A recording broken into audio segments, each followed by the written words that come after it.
And I am your host, Katy Perry, and we're here with the one and only Stock Savvy Shy. We have a fantastic show lined up for you today. Lots to cover here. Everything you need to know in the pre market. Plus, we'll have Adam Cash from Xclusive Trading joining us around the opening bell to dive into some technicals and share the trade setups he's eyeing this week. We might even get one of his famous Raccoon dumpster dive picks if we're lucky. And we're still thinking about that Bumble idea from last week. Shy, what's up? Good morning. First reaction, how are you feeling this morning about the day and the markets? I'm a little tilted just from last night. My boy Timothy Chalamet didn't win his award like I wanted him to, so I'm still feeling that kind of burn in my tummy. But pre-market, I'm loving what I'm seeing. Continuation from Friday. There was an extreme power hour that caused SPY to go above their 21-week EMA, and QQQ was like approaching their 21-week EMA at 511, and it looks like pre-market like we are above that. So this is telling me same behavior as last 2 years. Anytime we touch that 21-week EMA, it's been a V-shaped recovery. And this morning, it's continuing. So I think that the worst might be we might be in a recovery rally. And if that's the case, that's beautiful because it's a similar characteristic that we've had since October 2023. Nothing's breaking really, and business as usual.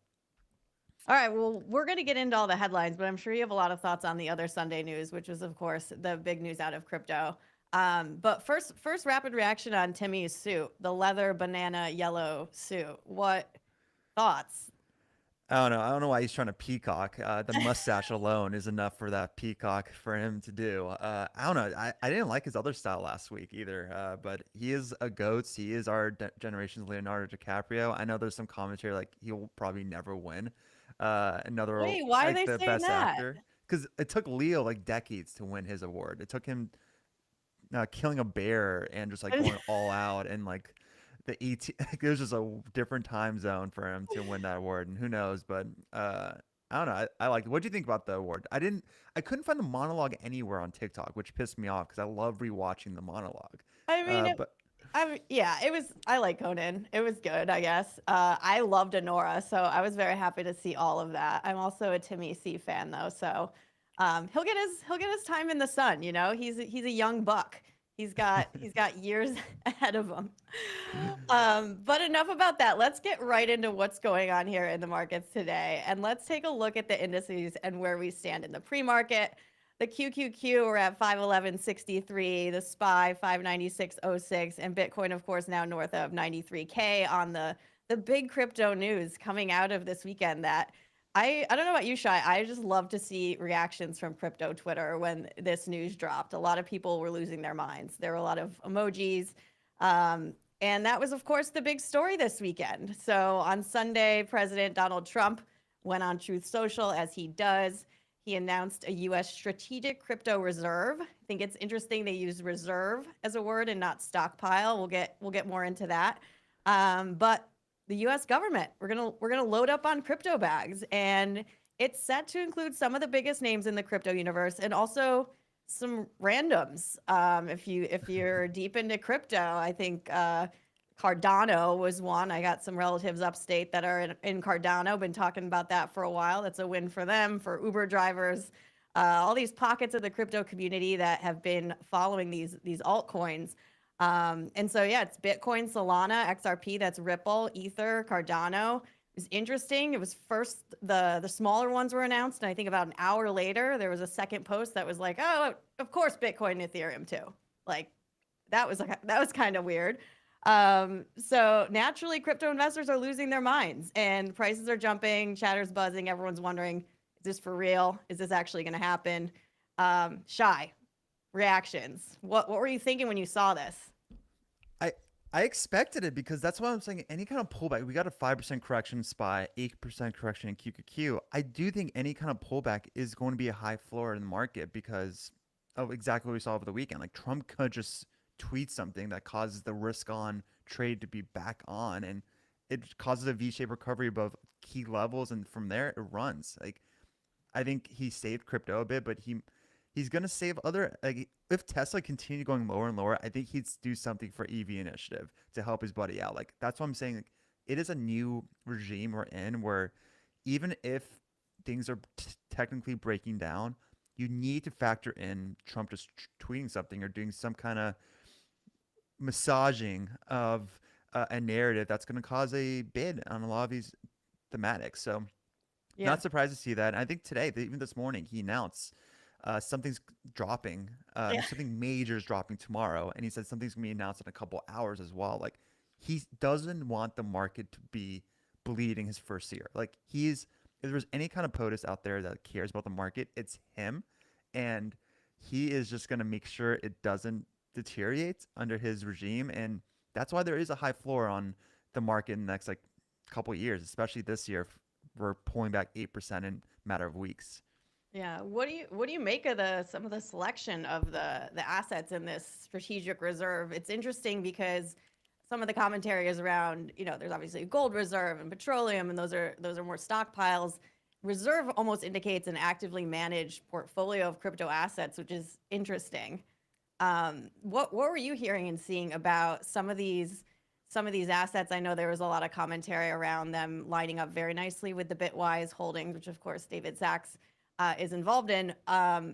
What do you think of that theory of could the U.S. government be actively managing a crypto portfolio? And what does that mean for the markets and It, also just investors? How are we supposed to make sense of that?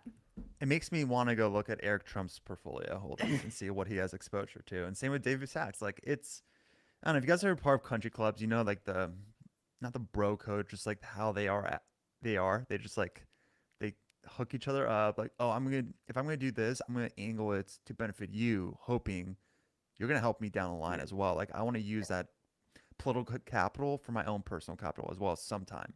That's what's going to be, and I'm not surprised. Like I'm shocked that there is a reason. I'm sorry, I'm not shocked that he didn't say Ethereum or Bitcoin in the initial announcement. I think everyone assumed it's going to be because they are just the OGs, the safest component of the crypto space. But I think he wanted to highlight those other names, especially in the first announcement, for some specific reason. Maybe Yeah. Eric's invested in it, David Sachs, whatever it might be. He wanted to highlight I mean, the Eric's literally tweeting "You're welcome" people on this guy. Just like just see. It's just it's a show. It's it's such a it's show. everything's theater for sure. I mean, I agree with you. I don't believe anything's kind of accidental. Like Hmm. the staggered, like, oh yeah, of course Bitcoin, like that wasn't a mess up. Like that was like giving some airtime to the others. I think to your point though, what's so interesting about what's changed and what you got to was like as an investor, you're just gonna start looking at like what are the insiders doing? And it's harder to follow that because it's crypto. There was a lot of big whale moves on Friday, and people are like, "Yeah, look, probably Eric Trump, but like, who knows?" And so it makes it harder. And it's interesting because months ago we're talking about like congressional stock trading and how that shouldn't be allowed, and now we're in this whole new era where like Eric Trump's like someone wrote "Never fade Eric Trump," and he's like, "You're welcome, my friend." Like it's just there. So like It's as clout an building, investor, 100%. yeah, you're like, what do you do with that? Do you just sit there and like stalk these people's internet presences, see what they're following, see what they're doing? I mean, this is coming from a TradFi guy, so like I'm not really in the crypto space too much. Yeah. I'm 31 years old. Maybe I'm too old. I don't think I'm too old, but maybe it's just not my lane. I think if you want to picks and shovels play on capturing all these crypto headlines, like I do believe, look, put your eyes towards what's weaponizing the volatility of the crypto markets. It's Coinbase, especially. That's a pure crypto bets on the Mhm. cyclical nature of where we're at in the industry, where this might be the euphoric year for crypto before the bear market occurs. Coinbase will get you the biggest alpha. If you want a safer version of that, that gives you a similar type of profitability on the volatility in the markets for crypto, it's Robinhood.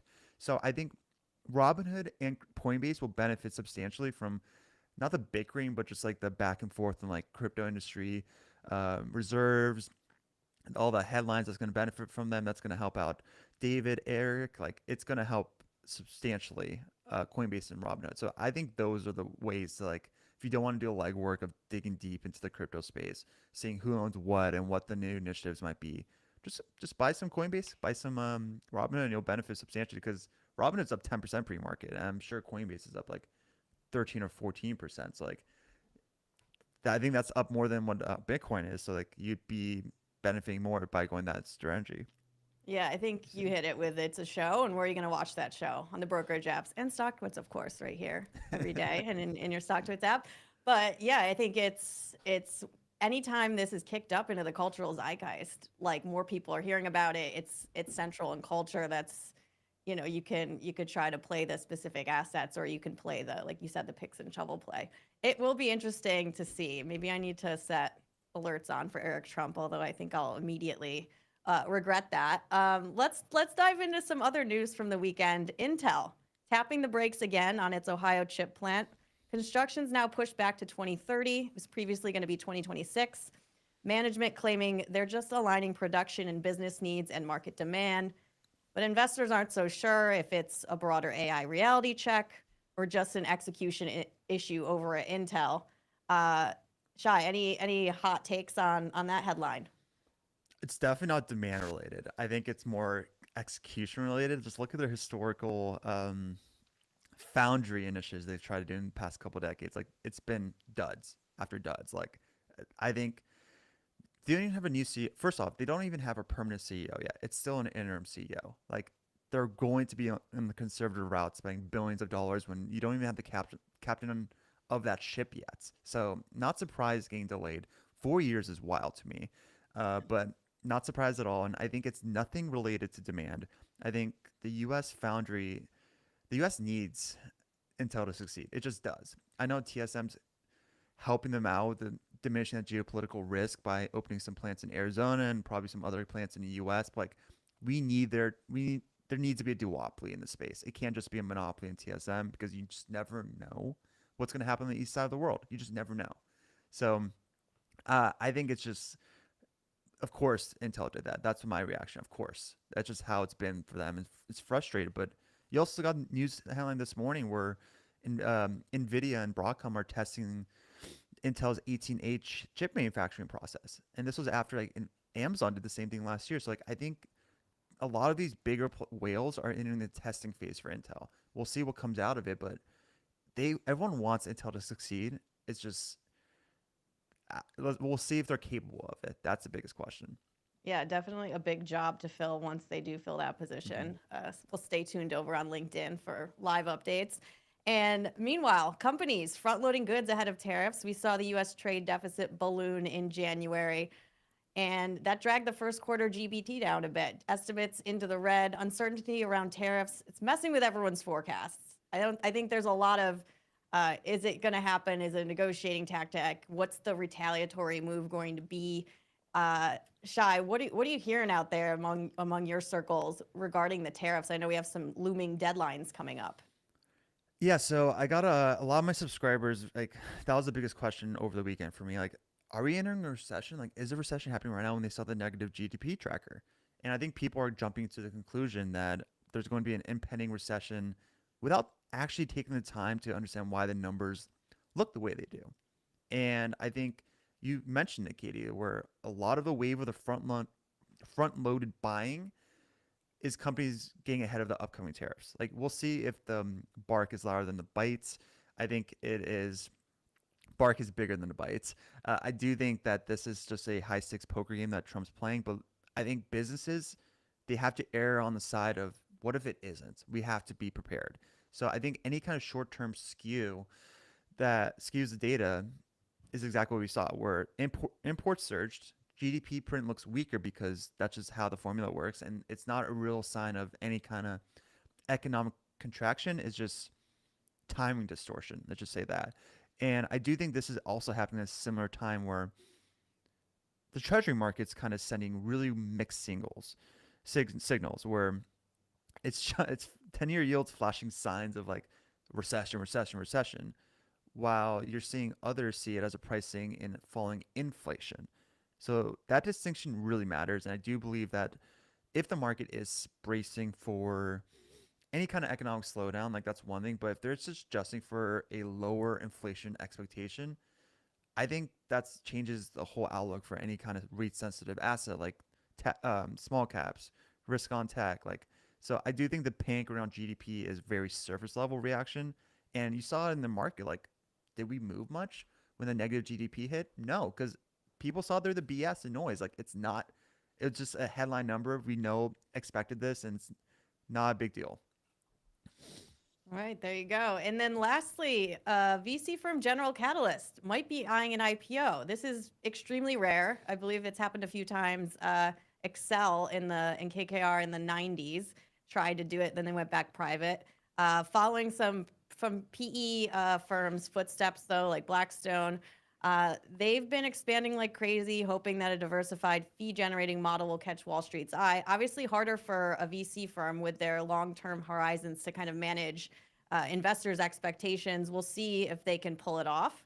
And let's check in on the StockTwits Top 25 from Week 9, which reports the 25 best performing stocks in the S&P 500, NASDAQ 100, Russell 2000 year to date, and we'll track their performance over time. So, No, continue. Sorry. what were you gonna say? No, I was just like, I know we're wasting time while we're pulling this up. Is what's happening, folks. we're filling the air, filling the You air. know? Yeah. I mean, I'm looking at this list right now. I think Yeah. software is still where you want to be this year. I think the transition from stage 1 to stage 2 of AI, it really hasn't started, and when it does, it's going to be explosive, and it's going to happen. Only a handful of names are going to truly benefit long term, but initially, it's going to be a high tide result boats. Most like 75% of the software companies out there are going to feel like, oh my god, AI is going to be a big tailwind for them, and during that time window, it's going to be probably this year or next year before people realize, oh, this is actually going to cannibalize the space. Either way, I clearly think Palantir's pullback was a much needed pullback. It was just flying too aggressively. Like even right now at $80, it's trading 120 times free cash flow of this year. It's ridiculous valuation. But I think the cause of the pullback was the market looking for a reason to pull back, and it was the Pentagon budget's decrease on defense. Yeah. When in reality, it's not gonna hurt a Palantir. It's not gonna hurt a name like Axon. That headline for me was primarily the defense budget's evolving. It's not going towards legacy like Raytheon companies, Lockheed Martin. It's not going towards those like missile device companies. It's going towards the new age of defense, which is AI, machine learning, optimization. Like it's going to be that's a new form of age of defense, and Palantir is perfectly positioned for it. And you also have Axon Technologies, Axon Enterprises to be also benefiting off that for the drone side of defense. So I think those two names pull back with the defense names. I think that's misallocated, but the market was looking for a reason to pull back Palantir. So I also think CrowdStrike. I think cybersecurity is going to be so much more important in the future. Like the new age of defense, like I call it out, cybersecurity is going to be a heavy component of that, and that is by far the stickiest component of any IT budget. No CTO will try to go for the lower quality cybersecurity name to save a couple bucks. Like it's imperative for the health of their enterprise. CrowdStrike is the tier 1 play for this, and you saw it with the July 19th outage, which absolutely sucked. Like it was my number 1 position. It was brutal to hold, but quality speaks for itself, and you're seeing right now it's above their July 19th outage price, like pre-outage price. That shows the tech is too good to cut it out. It just is. And that was the first gut check to their motive. Like, is it really that superior? And it proved it, because fundamentals are still suffering from that outage, but you're seeing the price go higher than it was before. So that's a multiple expansion end of the day. And it just showed the quality of that name. So I think the crowds, like software component names, are going to benefit. I really don't think, I'm like, why would you buy CVS? Why would you buy like Why Philip are Morris when we're people in the buying fourth it? industrial? I don't know. Maybe Oh. it's a safe. Yeah. Maybe it's like a safety. You think a lot of the tech names are overvalued, so you want to dump your name in an undervalued falling knife. That how much lower can it go? But spoiler alert, cheaper can always get cheaper. There's a reason it's falling. So it's tricky. Yeah, I mean, you brought the CrowdStrike thing. I thought that was interesting with the outage. It's one of those things, like the technology where if it's working as it should, you don't really hear about it. And sometimes I feel like that's a disadvantage in the markets. And at that point, that was a net negative for the company, obviously. But at that moment, a lot of people knew how many things are dependent upon this technology. And it shined a spotlight on them in a way that maybe long-term benefit. I don't know. I All think it news. did. Yeah. I know. I think it did because I think first off, they're the king of endpoint security. If you guys don't know which niche in cybersecurity that CrowdStrike benefits off of, like their Falcon platform, Chef's Kiss, it's the best out there. I think it highlighted that wow, a company less than $100 billion market cap essentially stopped the world for a couple hours. I think it spotlighted, like you mentioned, Katie, CrowdStrike is c- cementing themselves into the world's how quickly the world moves. It is a vital component. And if they're only worth less than $100 billion, there might be plenty of runway, especially in that cybersecurity. The max is only going to be growing. That they are the central component of the world flowing, and I think that's what highlighted. Wow, nobody realized how important CrowdStrike was, and it took a couple hours of the world stop moving overnight to indicate that, and it was an admin related issue that caused that outage, which was even more frustrating. But George, their CEO, I think he was the only CEO in that space that could have actually handled it the way he handled it, and he didn't get bullied into conceding. Like he just stood on his ground and he said like our tech's gonna speak for itself. And they report their earnings tomorrow, so like we'll see how much of the outage is still impacting them. I think it's gonna be at least one more year of impact on their fundamentals. Unfortunately, just that's how their business works contract wise. But I'm relieved. I probably will never add a share. My cost base is around 120 bucks. I didn't add on that dip just because I didn't feel the urgency to.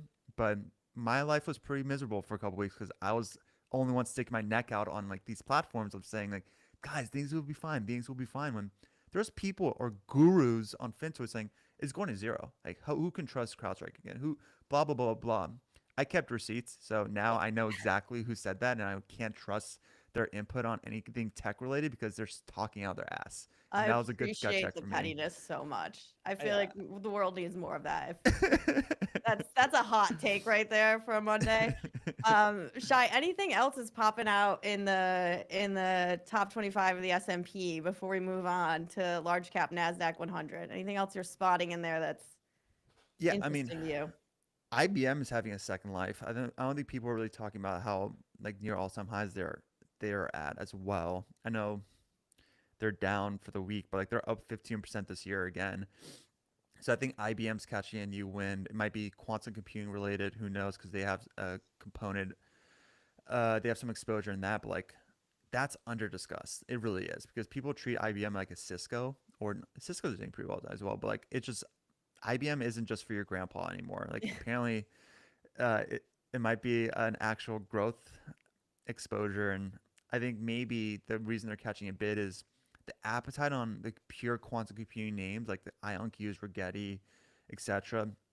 They're overextended. Like they've 5x in a matter of months, and there might be a lot of risks to them because it's pure quantum computing exposure. But if you want that computing exposure without like being that volatile or that risky, IBM is like I always call IBM my grandpa's favorite quantum name. It's same with Honeywell because both those names give you that exposure to quantum without having to be as like, oh my god, like is it gonna be 0 to 100? So Yeah. that might be a reason, but that was surprising to me. I don't think it's under discussed still. All right. There you have it. Let's move on to the large cap Nasdaq 100.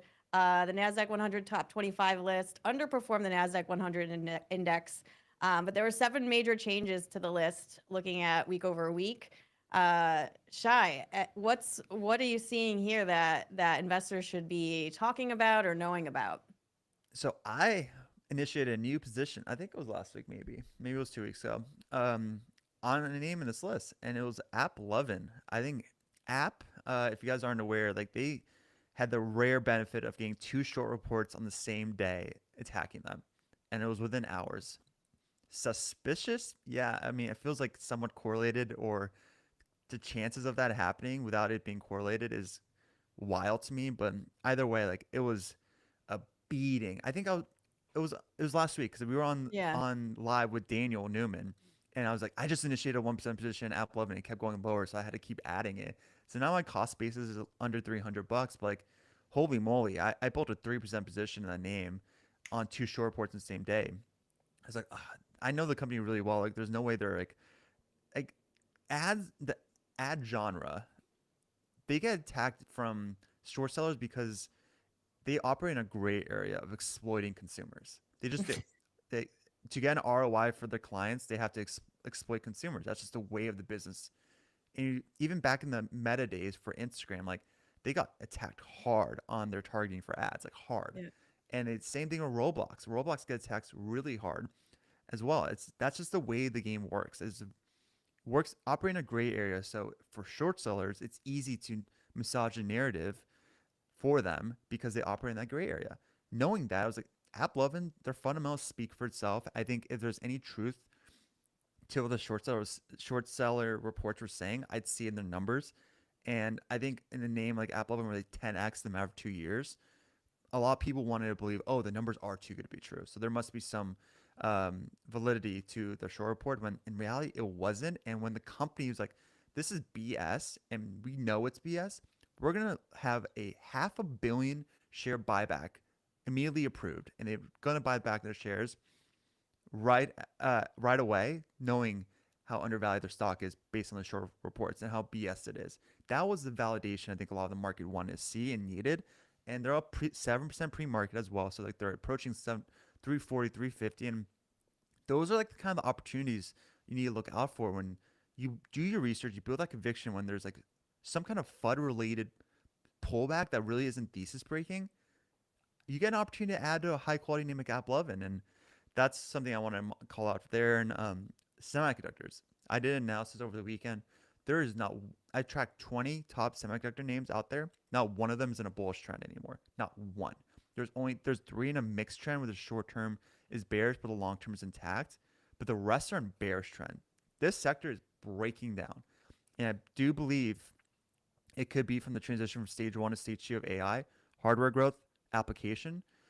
And for this hardware growth, we might be in that S curve, the middle of that S curve. And in that middle of that S curve, it might be consolidating until there's a next leg of growth in that lane. And that could be quantum, that could be AGI, whoever it might be, whatever it might be. It feels like they're in range bound trading, that whole sector. And the technicals prove it to me. Yeah, and in that group you looked at, curious who's in the mixed group and who's in the bearish group, and are there any trends across So, which ones are in which? so what's surprising is Intel's in the mixed trend group now. So I'm Okay. pulling it up. Keith, if you want to look at it, it's March 2nd at 4:19 a.m. is when I posted it. Yes, guys, I don't sleep. This is West Coast time for me. So I'm pulling it up right here. I'm seeing Broadcom is in the mixed trend, Intel's in the mixed trend, Texas Instrument, and Marvell. So interesting that two of the four names is in IT networking infrastructure for staged for AI. That is really the real reason it's catching a bid is because the latency data is going to be exploding due to the post DeepSeek playbook reveal. And because it's going to be exploding, like these networking components of semiconductors, which is right here, Broadcom, you see it with Marvell and Astera Labs, but Astera Labs is like suffering even more. They're fine. They're absolutely fine because you see they are still above their 200-day moving averages. So that's why it's mixed. But if you look at the short term, holy moly, Texas Instrument is undervalued and caught somewhat of a bid from the earnings. Intel is catching a bid from buyout speculation, but everything else is below their key levels. And that's just showing me like that sector is suffering, and that is somewhat of an anchor weight on the indices. But yeah, it's ugly days in that sector. And as you were going in that was just now the opening bell. I thought for a second I hit the wrong button, but I did not. The markets are open for the week, as you just heard. Shy, that's great analysis. On the semiconductors, something to watch for sure.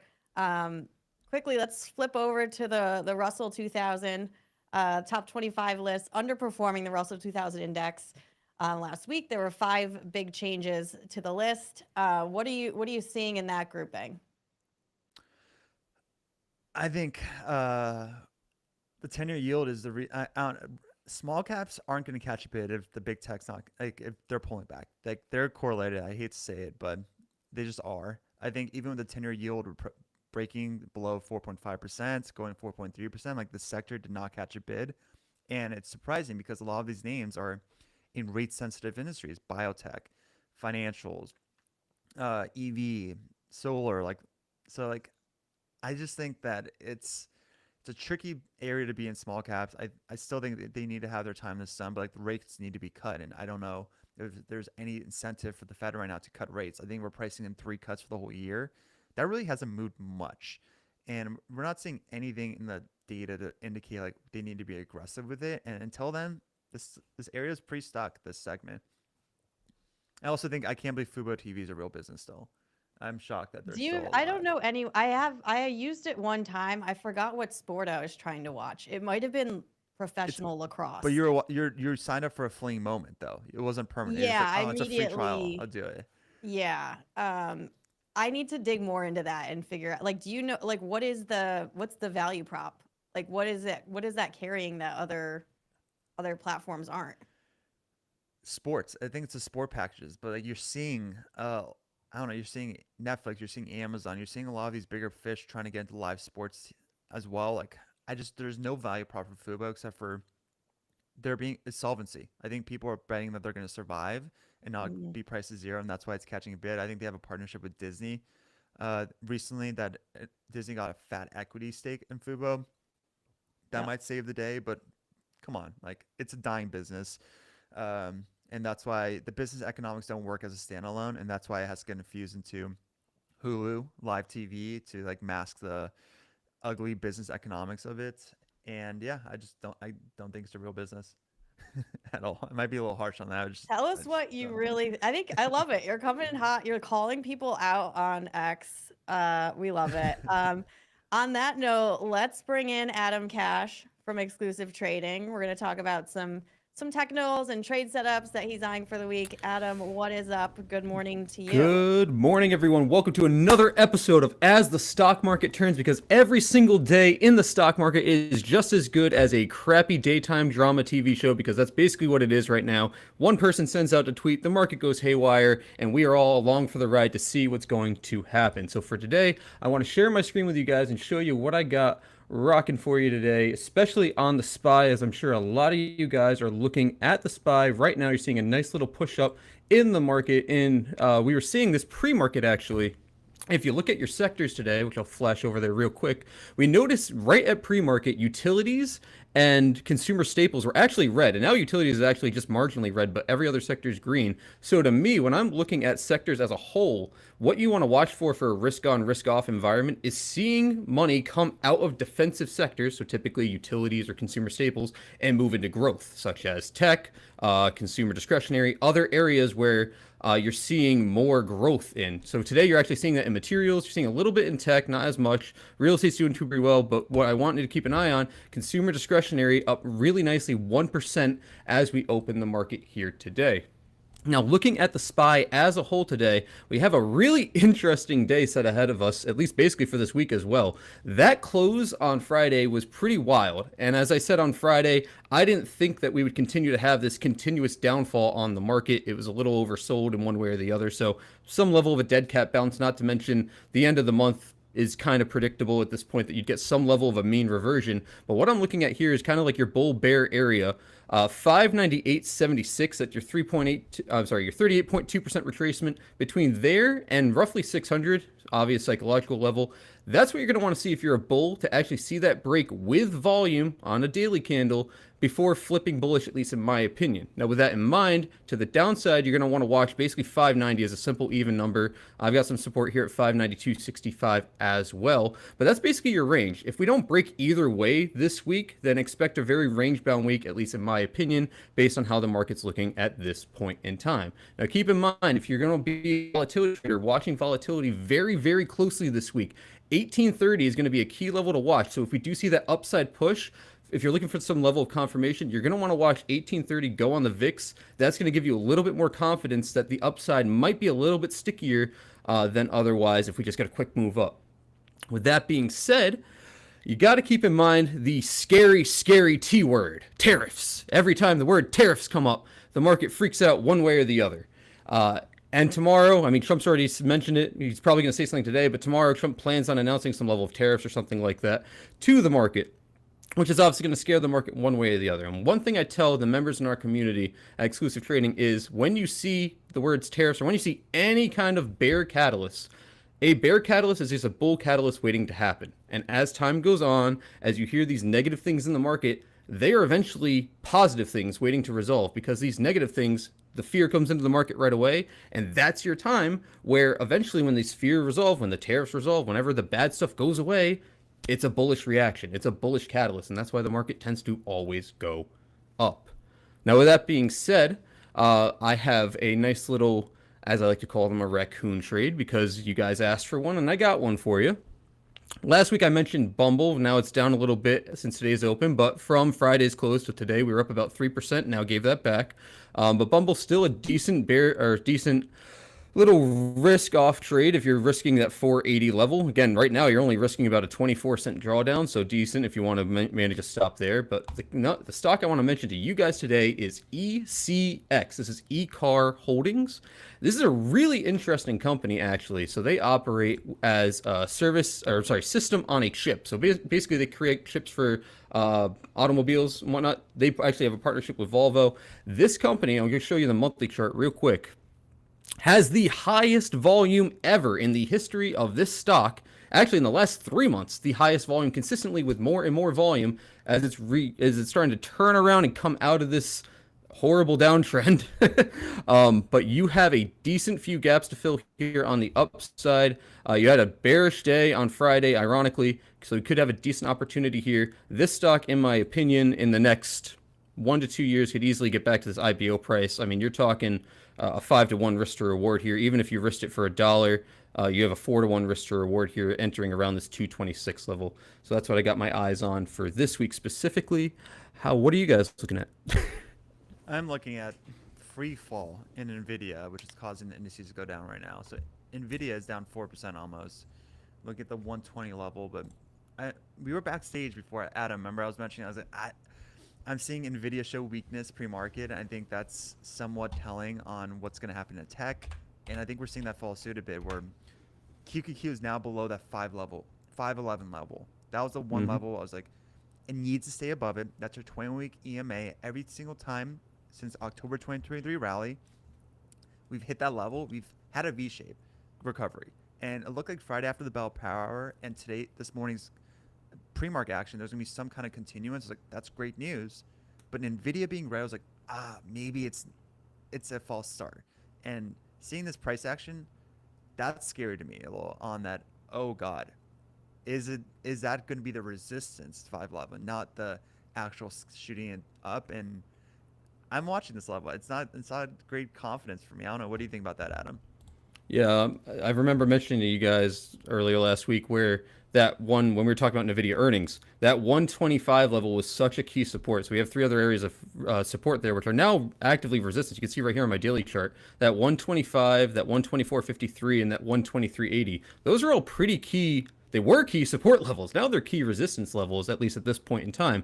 So I don't necessarily disagree with you. What I would like to see if I was to move more bearish on semis is that 120 area break and get under this 118.24. Now, if 120 holds, it wouldn't shock me to see it kind of go sideways between 120 but stay under this 123 area. So some level of stabilization. But I actually do agree. I forgot to mention with you on the Qs, that 511 area is actually very important today, in my opinion. So getting and staying above that level today would be very pertinent in order to support any sort of upside to SPY. Otherwise, we're definitely going to fall into that chop range this week, in my opinion. Yeah, Amazon's red. Big tech is just bleeding right now. It's interesting as well, though. Palantir is up 6% pre-market. I think the Trump tweets, there's going to be some announcement. I think there's some, not building up, but a trade that's being had right now that it might be an American AI announcement. And that's going to benefit like a Palantir, where you see some government flow hitting the new age of defense. Like Katie and I were talking about that in the first part of the show, where the new age of defense is going to be a lot of tailwinds going forward in a Trump-led presidency, where the defense budget's evolving, and it's going to hit names like Palantir, Axon, CrowdStrike. So Palantir holding strong still at 5.5%, while tech is fading. I think that's a tell that there might be some American AI initiative flow coming into the sector. If that's the case, I think that's bullish for the risk on environment. Like, it's Trump saving the day again on some kind of like massaging of a narrative to hold the market intact.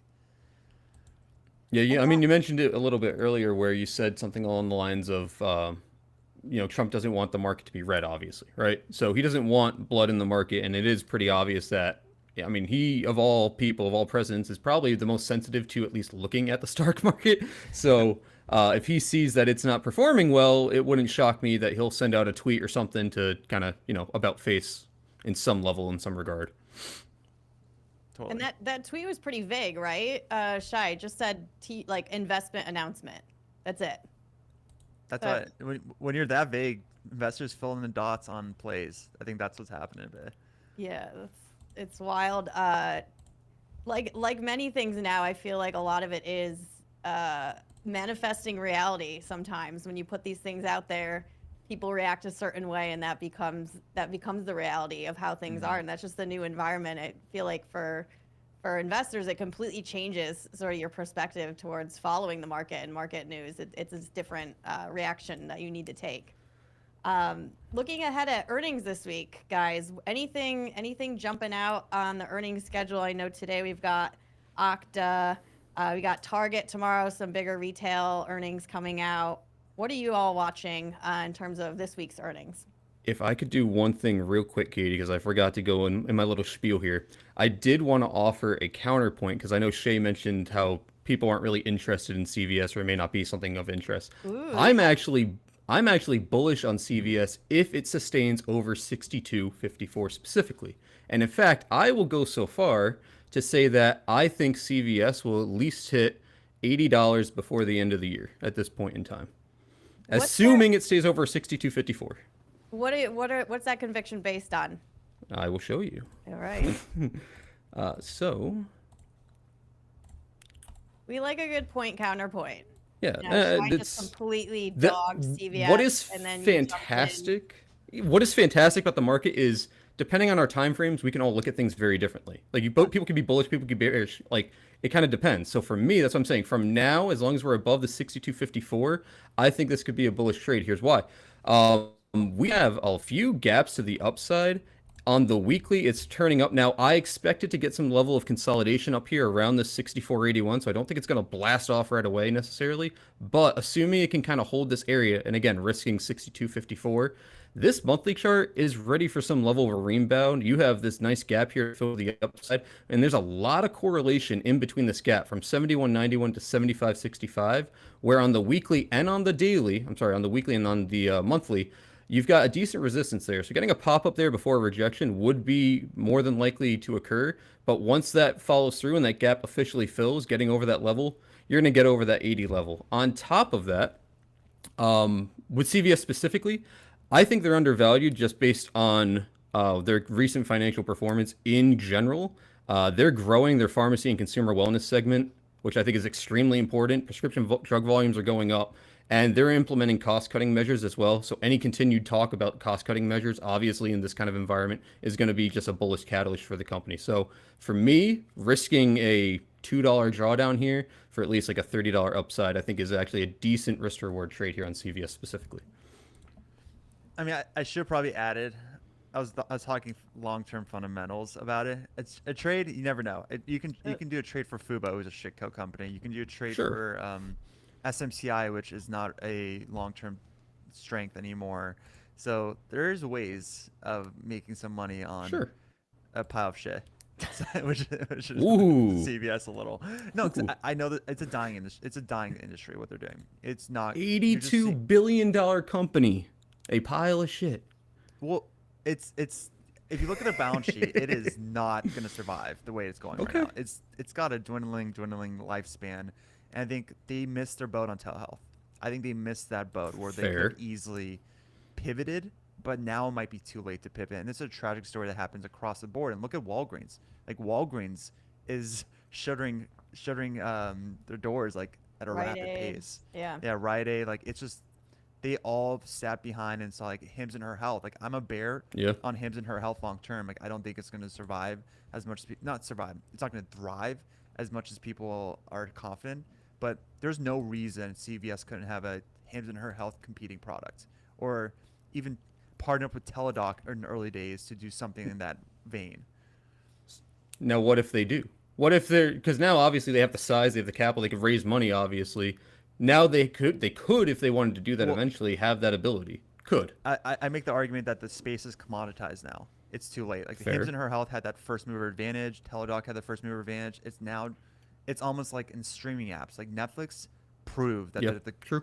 the goats of the streaming apps because they're the first mover advantage. Everyone else followed suit too late, and you're seeing the business economics not work anymore because of the benefit that Netflix had. They don't, and they're all kind of consolidating, partnering up with each other to try to fight against the Goliath in streaming wars, and that might be the same thing for telehealth. So, and also like Amazon's getting in the space, and like, are you gonna really launch a product when the king of like everyone in the world has Prime membership, everyone. Sure. So like they can underprice everyone on any kind of prescriptions or convenience on telehealth when you just don't have that treasure chest to compete. But you might be right. I don't like predicting businesses are gonna go under. Those That are affects plenty thousands fair of counterpoints. people. Yeah. But I could be wrong. I'm not this genius, guys. I see the future because I own Jumia. Jumia's a shit. It's Well, no. being destroyed right now. Like I phrased this before even saying it, what I like about trading in general is like you can be more bearish selling, I could be more bullish, and in those discussions there's the truth. Like you just said, like what you're saying isn't wrong, but I believe also what I'm saying is not wrong either. You know what I mean? So there is some level of truth in between both ways. It's all about angles, guys. Like I also Yep. think DraftKings is when it becomes federally legal sports bet. I think that's a catch-22 on DraftKings. I think that opens the door for Netflix, Amazon, Apple to get into that space because you're already seeing the synergies with live sports TV. Like they're going to have some kind of betting app as well. They're just waiting for that federal green light. So I think that market share reduction is going to happen at DraftKings, and the pricing power is going to reduce as well because the customers, spoiler alert, they're all degenerates, all of them. They could care less about brand loyalty at all. They're going to care like what's going to be the best bang for my buck, and that's just the way it goes. But I've been wrong on DraftKings. DraftKings is doing really well. Maybe I'm front running it. Hims and Her Health, it hit $70 when I was like my bear thesis at $28. I was like, I maybe I'm wrong in timing wise, but I don't. Either way, what Adam's saying is so accurate. Like I have a take, he has a take. That's all about angles. You guys decide which one that fits right for you, and it's not investment advice unless I'm right. So just keep that in mind. And if it's wrong, you delete the tweet and delete the video, and you never said it. Yeah, it didn't happen. I do love the comparison streaming versus broadcast TV because I think it's the same sort of thing with telehealth, and when you look at like a CVS where you have entrenched businesses that have a lot of history and a lot of capital, and it's just a completely different operating system for how they do business now. Like Hims and Hers is like a tech company. Like you have CVS has been like operating retail stores, just completely different skill set, personnel, and like to shift that, it takes a lot. It's not just like hiring a small team or acquiring a company. And so I think we saw the same thing with you got NBC has Peacock, but Netflix is digital native. They started that way. It's harder to go back into time. And I think that it's an interesting analogy when you think about a lot of these industries being disrupted. I also think it's a vibe issue, guys. Like my fiance does not feel comfortable going to CVS anymore. There's some it is some sketchy people hanging out outside of it. I also live in like Beverly Hills, guys. Like this is me talking about in Beverly Hills. Like it's not like a safe environment. I can't imagine other parts of the world, not world, in the U.S. And I think like it used to have some kind of aura. Same with Walgreens, and that. What aura did Walgreens used to have? Were you hanging like, out there in high school, chilling at Walgreens?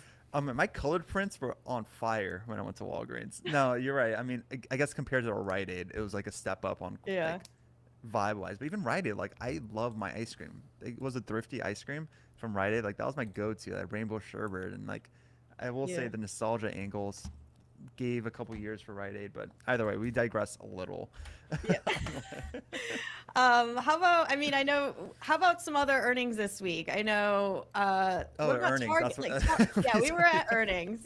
We were talking retail. What do you guys Target, Best Buy? What are you looking at with those ones? So the theme of this week, in my opinion, is cybersecurity. You're seeing Okta today. You're seeing CrowdStrike tomorrow. You're seeing Zscaler on Wednesday. I think cybersecurity is going to be one of those themes for this week's earnings. I think you saw some weakness in Palo Alto numbers. I don't know if that's just Palo Alto specific.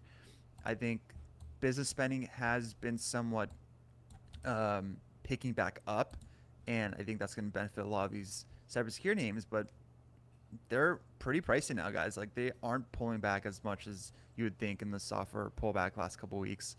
I think the biggest one for me is Zscaler. I feel like the edge is becoming more and more of a commodity, and I think I'm having more and more difficulty on finding Zscaler's next growth lane on the cybersecurity space. And I think in a dream world, like sometimes like I just fantasize when I'm bored on CrowdStrike acquiring Zscaler. Like, that would be the best. That's a PB&J combination.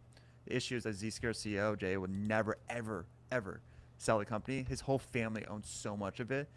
But that just feels like I'm waiting for that clear catalyst to see, oh, it's picking back up. And they've been missing that past couple quarters. AST Space Mobile is reporting after the bell. That's a very popular one among the fintech crew I own in my small cap. They had the best risk and reward among all the space companies because they're anticipating to make $10 billion in a couple years. And that's going from like 0 to 100 essentially. Like, they barely make any money right now. They have such fat partnerships.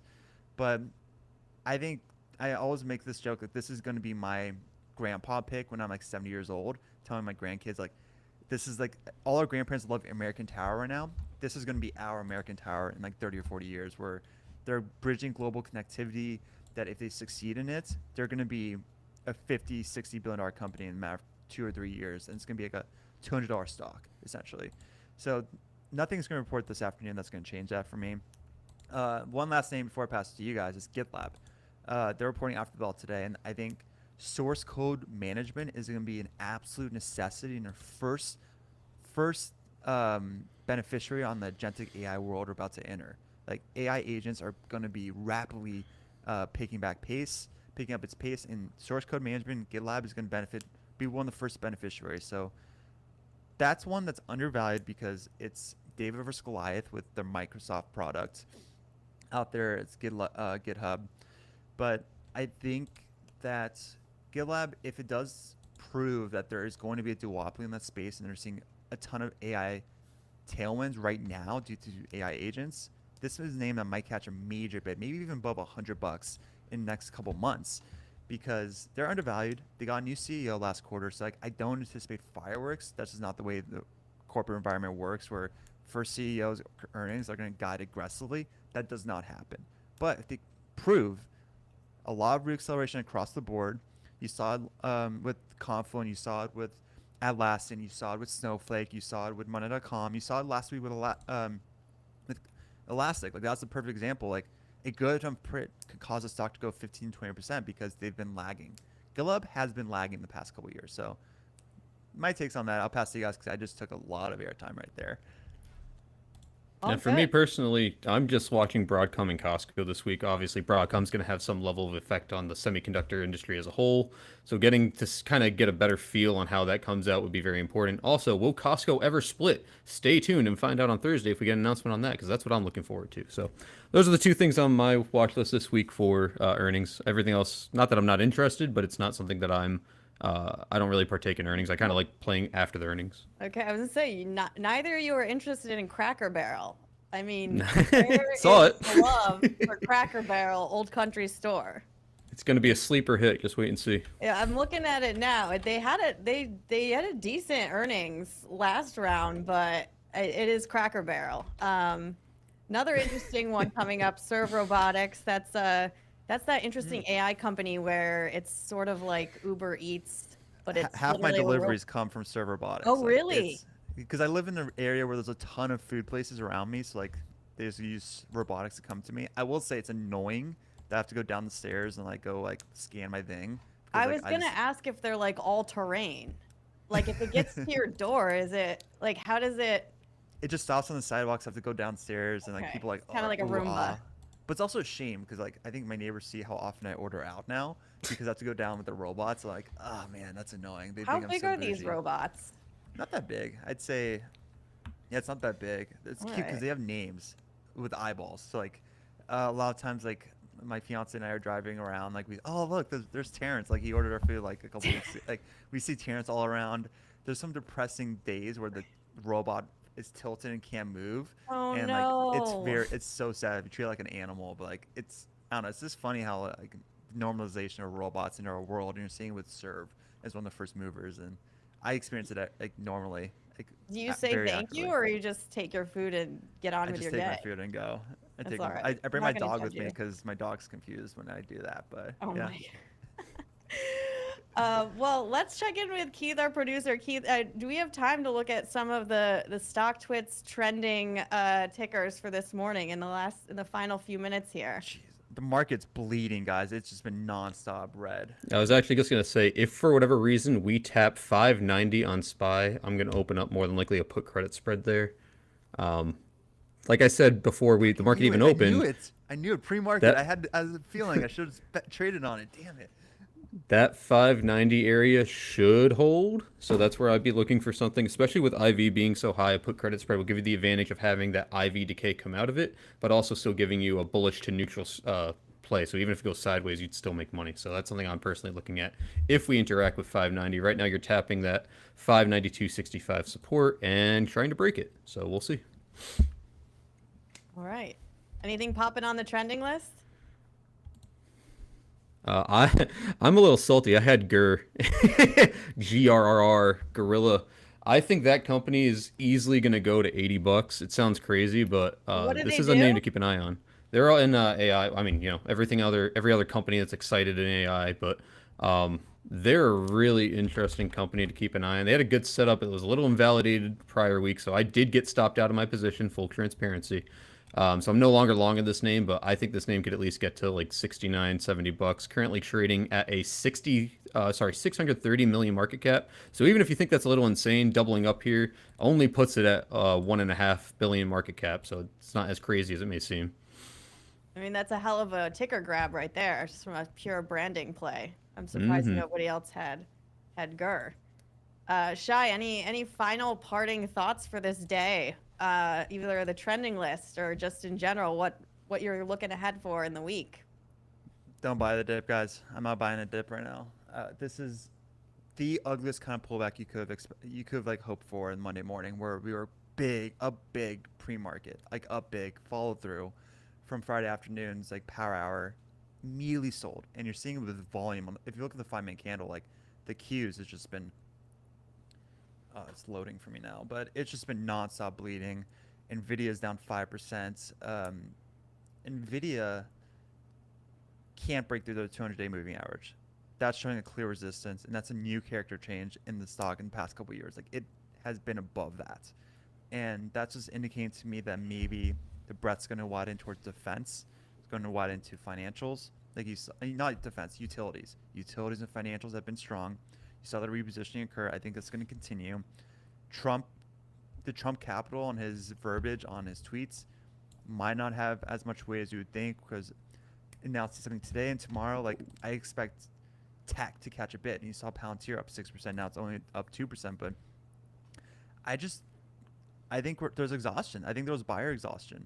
I mean, there was seller exhaustion last week that happened on Friday that caused a lot of shorts to cover themselves. And there's also some end of month fudgery that occurred because it was the last day of February.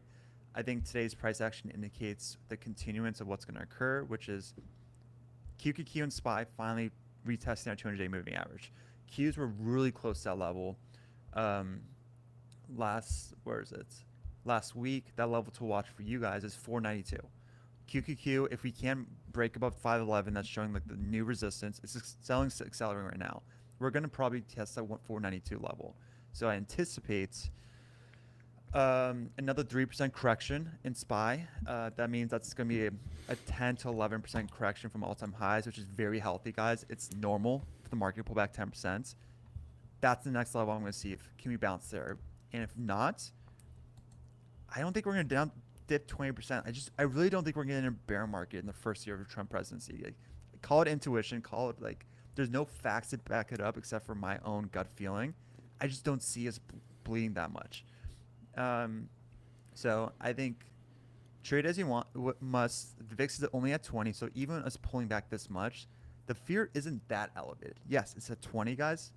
The mean is usually around 13, 14, so it's like somewhat of a premium. But August, yen carry trade crisis, I mean, pull back significantly. That was VIX at 60. Like VIX being like fear, like, oh, if something's breaking. Usually VIX is above 40 for that. Right now we're at 20, so it feels like a controlled pullback. And just give that as the technicals of like where the bounce could be. And if it does bounce there, that's really healthy. Like a 10% pullback is really healthy and much needed. I don't know. What do you think about that, Adam? Because you're the quants on the show. The quants. For me, honestly, it is more of a day by day kind of thing, and I don't fully disagree with what you're saying, and I don't fully agree either. I think it is a challenging environment in general. So I've been doing this 14 years. If you've been doing it anywhere 14 or less, you know that this environment's a little challenging. What I was looking at for this week and what I want to be conscientious of is the potential of a bear flag possibly coming out on the daily chart on SPY, and watching the volume very specifically. What I'm looking for, like I said today, is that 590 level to hold for any semblance of bullishness to stick in. I know it seems scary that we were up at 597, we're dropping down now, but with where the VIX is sitting right now, with the VIX at 21, it doesn't like being above 21. It doesn't like being above the next level of resistance here on the VIX, 2142. It doesn't want to be higher than this. Where things start to break is if you see that 2142 break on the VIX and you see SPY break 590. So I know it seems like crazy that I would still be neutral to bullish, but even down here, I would still consider today to be a neutral or bullish day. Not saying we're going to necessarily close green, but closing above 595 today or 596 would be the likely scenario, at least in my opinion. I will say, I hate being the FUD guy because you guys know I'm a big bull. Like I'm such a big bull. You're the FUD guy now. So. I don't know. Bitcoin just broke 90K. It faded that move, and I think there's a lot of air below 90K. So like my eyes when I see this kind of selling, it goes to, all right, what's the VIX? VIX is kind of ticking back up. Key levels breaking down. What's Bitcoin doing? Because that's another risk barometer. That they're fading their whole move right there, and it's below 90, and 90 was a big level for them. I added 10 shares of Stellar Labs, guys. Like I'm still buying a little today. Again, 10 shares is nothing. It's a $700, but I'm slowly DCing. I'm using my DCA plan, so I'm buying for my long-term investments. And just short-term, I think there's a little more pain to be had, and I think it's a little worrisome. I actually don't even know the volume profile. Let me see the volume profile. Now is there actual volume in the selling today? It's picking back up. Oh, we got to close out, guys. Sorry. I was going to say, we are over, but that just means there's a lot happening. And we hope you guys will tune in every day this week at 9 a.m. We'll be back here. I just checked. Eric Trump has not tweeted again. He's probably constructing his next sentence for the next few hours as we speak, but we'll check in on that. We have jobs report coming Friday. Thank you to everyone for tuning in. Thank you, Adam. Thank you, Shay. We'll see you bright and early tomorrow morning. Take care, guys.